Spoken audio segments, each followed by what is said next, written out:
Welcome once again, my dear students. We are practicing Olympiad questions. So अगर हमने क्या सीख लिया था, अगर हमारे पास इस तरीके की फ्रैक्शन आती है, हमारे पास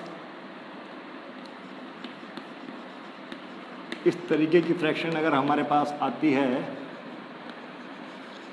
when difference is same, difference देखो, डिफरेंस 1 का है, डिफरेंस 1 का है, डिफरेंस 1 का है, डिफरेंस 1 का है, तो ये सबसे बड़ी होगी, ये सबसे बड़ी होगी, बिगर,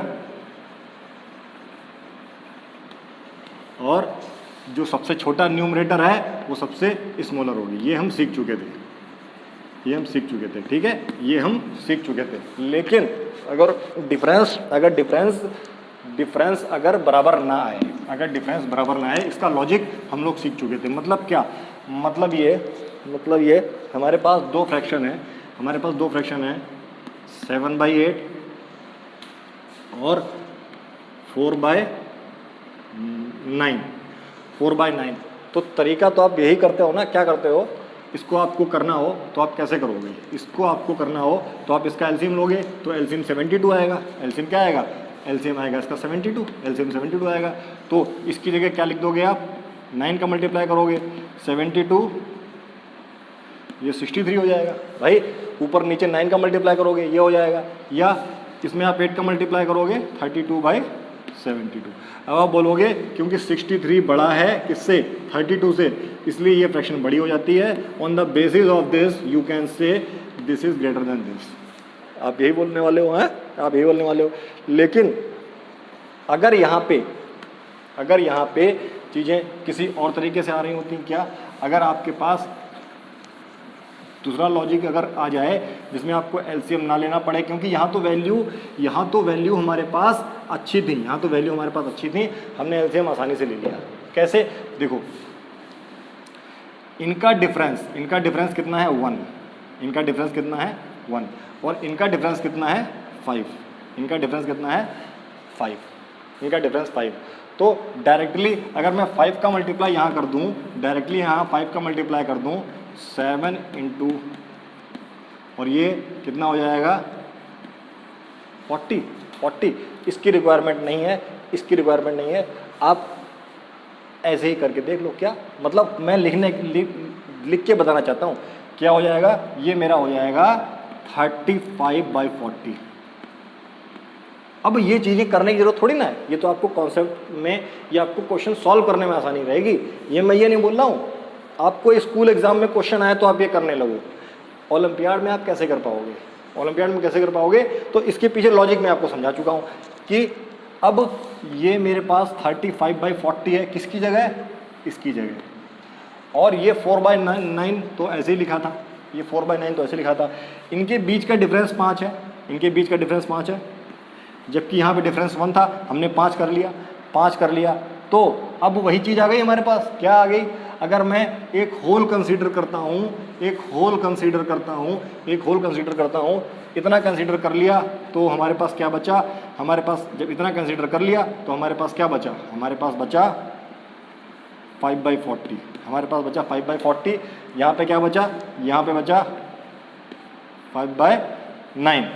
तो क्योंकि न्यूमरेटर सेम है, तो जिसका डिनोमिनेटर बड़ा होगा वो छोटी हो जाएगी संख्या, जिसका न्यूमरेटर ये छोटी हो जाएगी।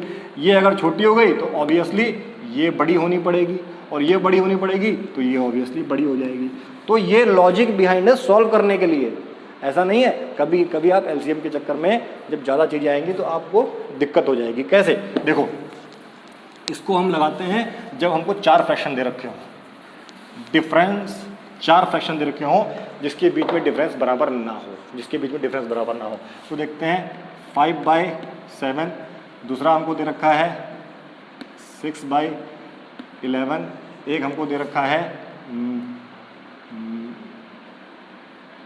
13/17। अच्छा, ये दे रखा है। अब आप क्या कोशिश कर सकते हो इसको एलसीएम से करने की, 30 सेकेंड में कोशिश कर सकते हो क्या 30 सेकेंड में एलसीएम से करने की कोशिश कर सकते हो। अगेन आईएमओ प्रैक्टिस चल रही है, IMO practice standard 8/9, even class 10th के बच्चे भी इसको देख सकते हैं। ठीक है,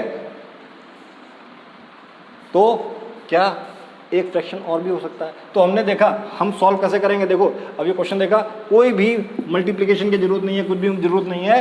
अब मल्टीप्लिकेशन थोड़ा बहुत तो करना ही पड़ेगा, लेकिन बड़े बड़े टेबल्स की जरूरत नहीं है। Difference 7 - 5 2, 11 - 6 is 5, 17 - 13 is 4। मुझे डिफरेंस बराबर करना है। डिफरेंस बराबर, देखो डिफरेंस देखा मैंने पहले स्टेप में डिफरेंस निकाला, पहले स्टेप में मैंने डिफरेंस निकाला, डिफरेंस, फिर मैंने डिफरेंस इक्वल किया, डिफरेंस इक्वल किया।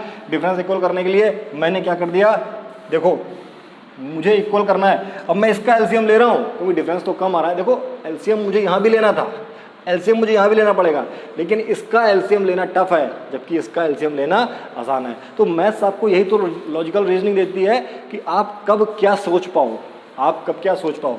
तो जब इसका आप एलसीएम लोगे तो जाहिर सी बात है 20 आएगा। तो मैं यहाँ पे 10 का मल्टीप्लाई कर रहा हूँ, यहाँ पे मैं 4 का मल्टीप्लाई कर रहा हूँ, यहाँ पे मैं 5 का मल्टीप्लाई कर रहा हूँ। तो मैं केवल न्यूमरेटर की बात करूँगा, केवल न्यूमरेटर की बात करूँगा। मैं यहाँ पे 10 का मल्टीप्लाई करूँगा, ये मेरा थर्ड स्टेप, मैं न्यूमरेटर पे आ गया हूँ। देखो पहले मैंने डिफरेंस निकाला, उसके बाद मैंने क्या डिफरेंस को इक्वल किया। जो ये डिफरेंस था इसको इक्वल किया। इक्वल करने में जो मल्टीप्लिकेशन हो रहा है, जो मल्टीप्लिकेशन हो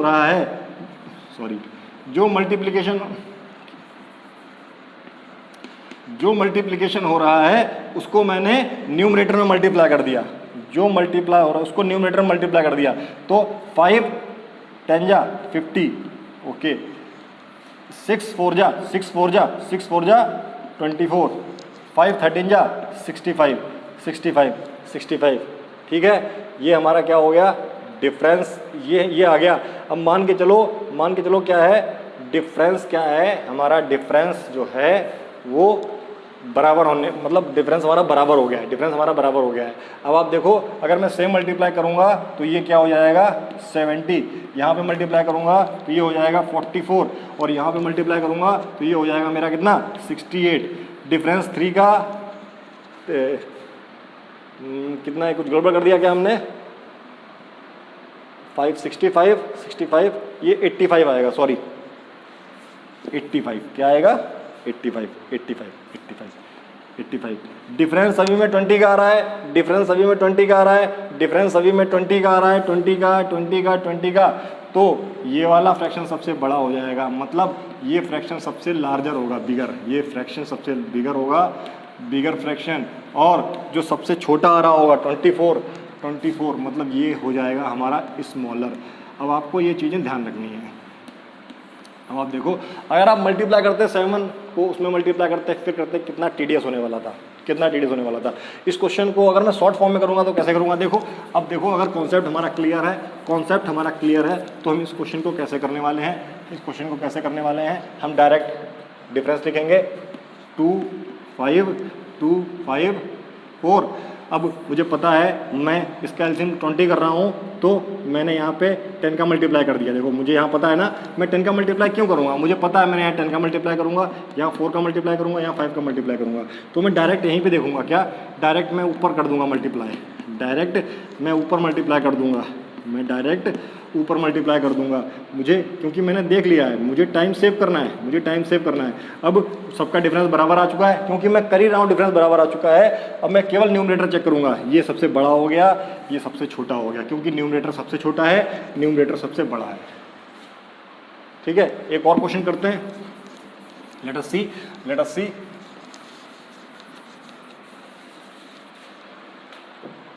अगर मेरे पास 11/17, देखो क्वेश्चन कुछ लॉजिक से ही आ रहा होगा, ठीक है, ऐसा नहीं कि क्वेश्चन लॉजिक से नहीं आ रहा होगा।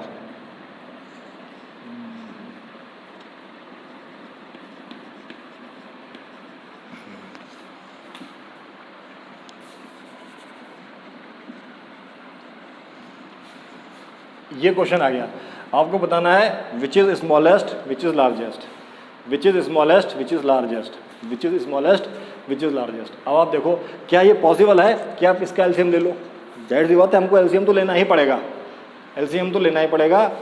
लेकिन हम एलसीएम जब लेना है तो हम सरल नंबर का एलसीएम लें, सरल नंबर का एलसीएम लें। क्यों टफ नंबर का एलसीएम लें? तो देखो क्योंकि आईएमओ प्रैक्टिस चल रही है, ठीक है।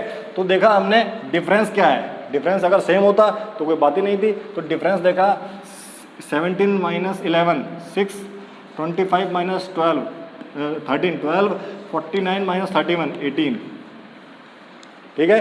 तो डिफरेंस सेम करना है, सिंपली मुझे यहाँ पे 3 का मल्टीप्लाई करना है और सिंपली यहाँ पे मैं किसका मल्टीप्लाई कर सकता हूँ, आप करना चाहो तो। देखो डिफरेंस क्यों आगे बढ़ रहे हो, मैं यहाँ पे 3/2 का मल्टीप्लाई कर देता हूँ, कोई ज़रूरी है कि मैं नंबर ही लेके आऊँ।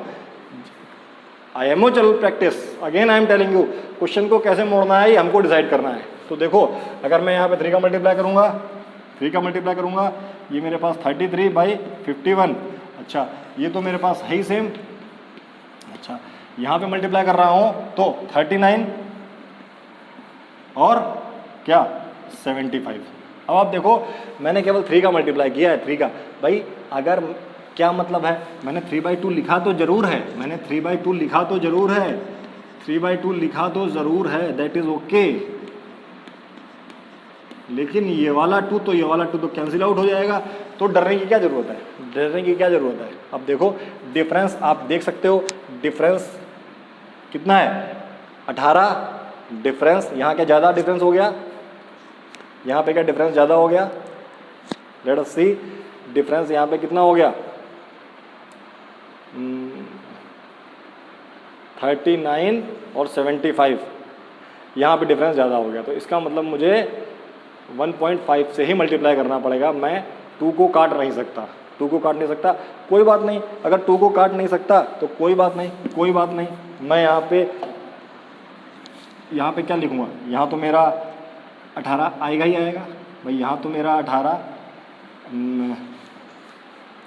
1.5, यहाँ तो मेरा 18 आएगा ही आएगा। हाँ बात बच रही है यहाँ पे क्या आता है, मतलब क्या कर दिया मैंने, कंफ्यूज हो गया मैं। 1.5 का मल्टीप्लाई मुझे इसमें करना है, तो 1.5 का मल्टीप्लाई इसमें करना है, तो ये मेरे पास हो गया 19.5 और ये क्या हो गया, ये मेरे पास हो गया 37.5। बस इतना डिफरेंस है, इतना डिफरेंस है। ये कट तो जाएगा, कट तो जाएगा, लेकिन वो चीज़ क्या जो फ्रैक्शन हमको मिलेगी वो क्या मिलेगी 39/75। फ्रैक्शन बिल्कुल सही मिल रही है, इसका डबल मिल रही है, इसकी डबल मिल रही है, लेकिन हमको यही लेनी है, ठीक है, हमको यही लेनी है। अब देखो, अब आप देखो डिफरेंस 20 नहीं, डिफरेंस 18 हम बना चुके हैं, डिफरेंस 18 बना चुके हैं, डिफरेंस 18 बना चुके हैं, डिफरेंस 18 बन चुका है। तो इसका मतलब सबसे बड़ा न्यूमरेटर कौन सा, सबसे बड़ा न्यूमरेटर 33, तो सबसे बड़ा फ्रैक्शन ये हो गया बिगर, ये सबसे बिगर हो गया। सबसे छोटा फ्रैक्शन कौन सा है, सबसे छोटा न्यूमरेटर ये है, तो ये किससे रिलेटेड है, ये इससे रिलेटेड, ये सबसे छोटा हो गया। अब आप देखो कितना आसान है, कितना आसान है, you can see how easy this can be, ठीक है। और एक सॉल्व करते हैं, और सॉल्व करते हैं क्वेश्चन।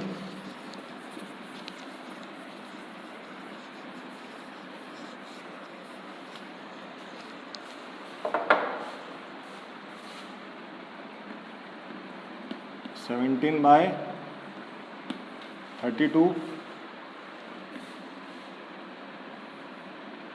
41/71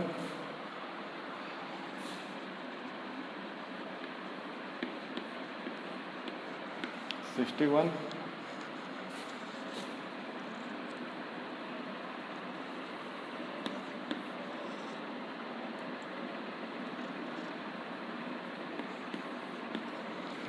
सो ये आपको है। अब आप इसमें से आपको बताना है कौन सा फ्रैक्शन बड़ा है, which is bigger which is smaller. Bigger fraction and smaller fraction. देखो अब आप कितना आसानी से करने वाले हैं, बिगर ऑब्लिक स्मॉलर, बिगर ऑब्लिक स्मॉलर। कुछ भी याद करने की जरूरत नहीं है, कुछ भी याद करने की जरूरत नहीं है।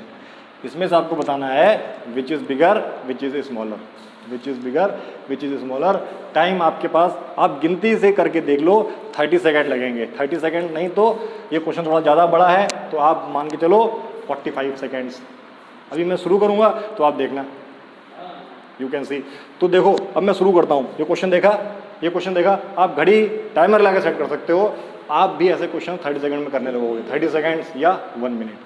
अदरवाइज एलसीएम लेने पे चले गए तो मुश्किल हो जाएगी। अगर एलसीएम लेने पे चले गए तब तो ये क्वेश्चन 5 मिनट में नहीं बनने वाला।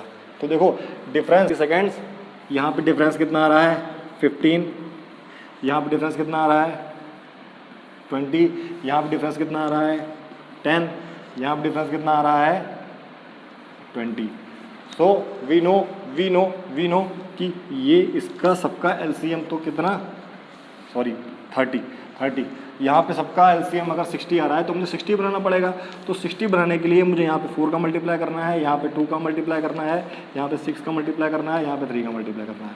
तो मैं डायरेक्ट मल्टीप्लाई यहीं पे करूँगा तो ये क्या आ जाएगा मेरे पास 68/128। अच्छा यहाँ पे 82/142, यहाँ पे 306 और 636, यहाँ पे 243 और 303, सबका डिफरेंस 60 हो गया, सबका डिफरेंस 60 हो गया। इसका मतलब हमको लॉजिक पता है, लॉजिक पता है जो सबसे बड़ा न्यूमरेटर होगा वो सबसे बड़ा होने वाला है। मतलब क्या हुआ, ये वाला फ्रैक्शन क्या हो गया बिगर, ये फ्रैक्शन हो गया हमारा बिगर। और जो जिसका डिनोमिनेटर सबसे छोटा होगा, न्यूमरेटर जिसका न्यूमरेटर सबसे छोटा होगा, सबसे छोटा न्यूमरेटर किसका है, सबसे छोटा न्यूमरेटर 68 है। तो ये सबसे हो गया स्मॉलर, ये सबसे हो गया स्मॉलर। अच्छा ये स्मॉलर हो गया। इससे बड़ा कौन सा हुआ 82, ये इससे बड़ा हुआ, मतलब ये इससे बड़ा हुआ।